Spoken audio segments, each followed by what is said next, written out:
असं म्हटलं जातं की ज्वारीचे पीठ पचायला हलकं असतं.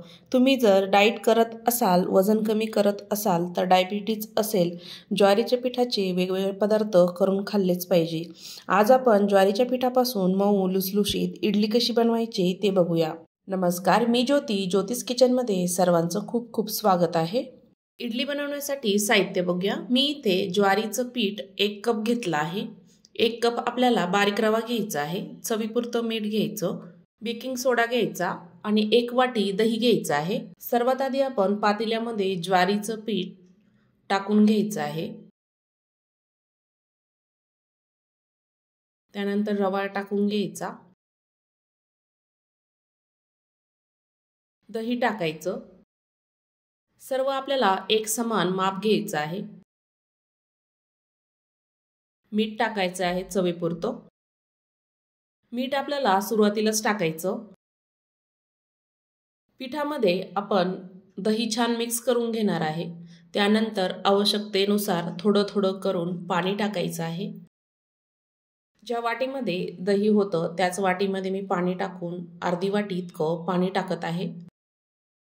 जसं आवश्यक असेल तितकं आपण यामध्ये पाणी वापरणार आहोत. माझं हे ज्वारीचं पीठ पांढरं शुभ्र नाही आहे, ती गावरण असल्यामुळे लालसर अशी ज्वारी होती, त्यामुळे हिचा कलर थोडासा लालसर आहे.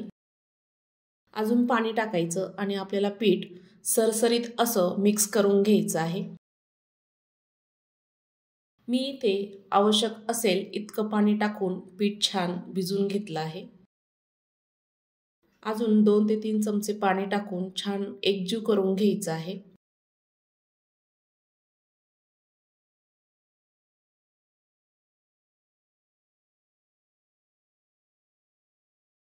ह्या पद्धतीने इडली खूप सॉफ्ट आणि मऊ लुसलुशीत तयार होते.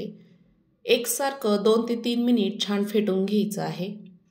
ह्या पद्धतीने बॅटर आपलं छान तयार झालं.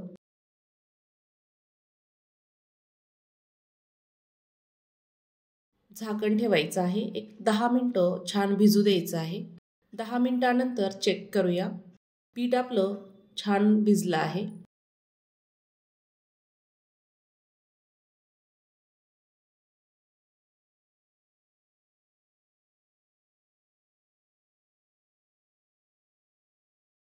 मी इथे छोटा चमचा बेकिंग सोडा टाकला आहे.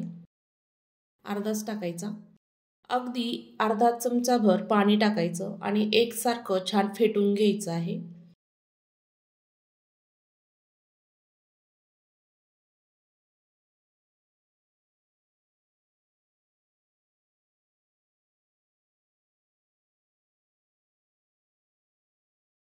बॅटर आपलं छान मिक्स झालं आहे. ही इडली इन्स्टंट तयार होते. 10 ते 15 मिनिटांमध्ये लगेचच बनवून तयार होते. बॅटर आपलं छान तयार झालेलं आहे. मी इथे इडलीचं भांडं घेतलं. त्याला मी आधीच तेल लावून घेतलं आहे. इडलीच्या पात्रामध्ये आधीच थोडं पाणी टाकून घ्यायचं. इडलीच्या प्लेट ठेवायच्या आणि थोडं 1-1 चमचा करत बॅटर आपण टाकून घेऊया. हे बॅटर जास्त पातळही करू नका. ह्या पद्धतीने तयार करायचं. चारही प्लेटमध्ये मी इथे इडलीचं बॅटर टाकून घेतलं. सर्व प्लेट आता सेट करून घेऊया. चारही प्लेट मी इथे सेट करून घेतल्या. झाकण लावायचं आणि 15 मिनिटं गॅसवर स्टीम करून घ्यायचं आहे. तोपर्यंत आपण चटणी तयार करूया. मी इथे अर्धी वाटी शेंगदाणे घेतले. शेंगदाणे आपल्याला छान भाजून घ्यायचे आहे खमंग होईपर्यंत. तुम्ही याऐवजी खोबऱ्याची चटणी करू शकता. ओलं खोबरं असतं ना, त्याची चटणी करू शकता. तुमच्याकडे जर ओलं खोबरं नसेल तर त्याचे काप करून पाण्यामध्ये भिजू घालायचे आणि त्याचीही चटणी करू शकता. शेंगदाणे आपले छान भाजले आहे. थंड होऊ द्यायचे आहे. थंड झाल्यानंतर मोठ्या मिक्सरच्या भांड्यामध्ये मी इथे शेंगदाणे टाकून घेत आहे.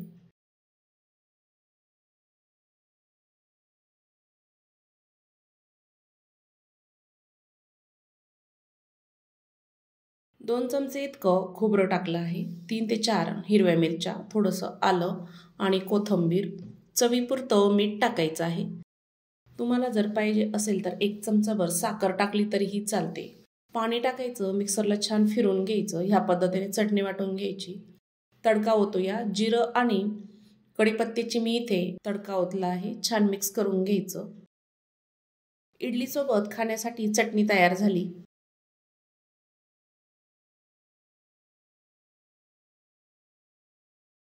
आता इडली चेक करूया. इडली ही आपली छान स्टीम झाली आहे, छान वाफली आहे. थोडं थंड होऊ द्यायचं आहे. थंड झाल्यानंतर तुम्हाला एक इडली काढून दाखवते.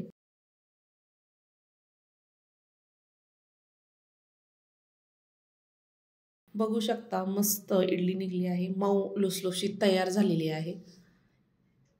ज्यांना दात नसतील तेही ही इडली खाऊ शकतील, इतकी छान तयार झालेली आहे. चवीला तर अप्रतिम लागते, मस्त तयार होते. ज्वारीच्या पिठाची अशी इडली नक्की तयार करून बघा.